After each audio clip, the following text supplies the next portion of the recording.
అటు తాజాగా అంబేద్కర్ జయంతి వేడుకల్లోనూ CM Revanth Reddy delimitation పై మాట్లాడారు. అంబేద్కర్ చెప్పినట్లుగా డీలిమిటేషన్ చేయాలన్నారు. వెనుకబడిన వర్గాల సీట్లు కట్ చేయొద్దని డిమాండ్ చేశారు.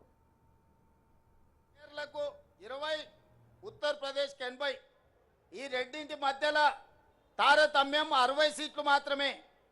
రేపు కేరళ 30 అయ్యి ఉత్తరప్రదేశ్ 120 అయితే ఈ అంతరం 60 నుంచి 90కి పెరుగుద్ది. రాజకీయాలలో ఒక్కొక్క ఓటుకు ఎంత విలువ ఉందో వాజ్పేయి సర్కార్ కూలినప్పుడు తెలిసింది కదా. కేంద్ర ప్రభుత్వంలో ఒక్క రాష్ట్రంలోనే ఉత్తర భారతంలో 30 సీట్లు పెరిగితే మరి అక్కడున్న దళితులకు గిరిజనులకు రిజర్వేషన్లు పెరగవచ్చు. నేను కాదంటలేను. సీట్లు దక్కడం వల్ల దక్షిణాది రాష్ట్రాలలో ఉన్న దళితులకు గిరిజనులకు మహిళలకు నష్టం జరుగుతలేదా? ఇవాళ తెలంగాణలో 17 సీట్లుంటే 2 ఎస్టీలకు ఉన్నాయి, 3 ఎస్సీలకు ఉన్నాయి. ఇవి 30 సీట్లు అయితే ఎస్సీలకు 6 అవుతాయి, ఎస్టీలకు 4 అవుతాయి. కానీ అదే 25 అయితే ఇందులో తగ్గుతాయి. ఈ చిన్న లెక్క కేంద్ర ప్రభుత్వంలో మంత్రులుగా ఉన్న తెలంగాణ రాష్ట్రం నుంచి ప్రాతినిధ్యం వహిస్తున్న వాళ్లకు లెక్క తెలుస్తలేదా? ఏ లెక్కన మా కోటాను తగ్గిస్తారు?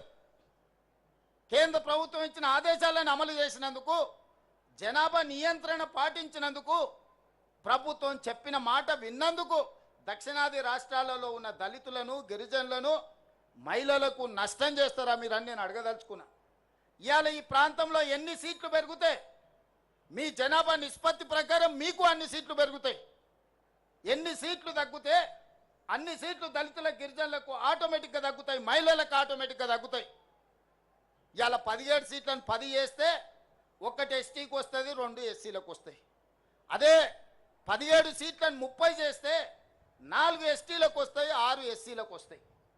సీట్లు పెంచడం ద్వారా ఎస్సీ ఎస్టీ మహిళల కోటా పెంచుకోవాలన్నా దక్షిణాది రాష్ట్రాలకు అన్యాయం చేసి నరేంద్ర మోడీ గారు ఆయన ప్రాతినిధ్యం వహిస్తున్న గుజరాత్కో ఆయన ప్రాతినిధ్యం వహిస్తున్న ఉత్తరప్రదేశ్కో సీట్లు పెంచుకుంటుంటే చూసుకుంటూ కూసుందమా?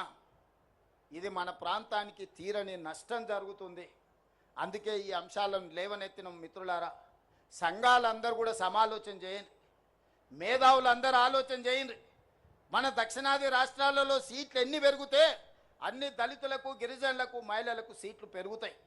మనం సీట్లు పెంచుకోవడానికి కొట్లాడాలి.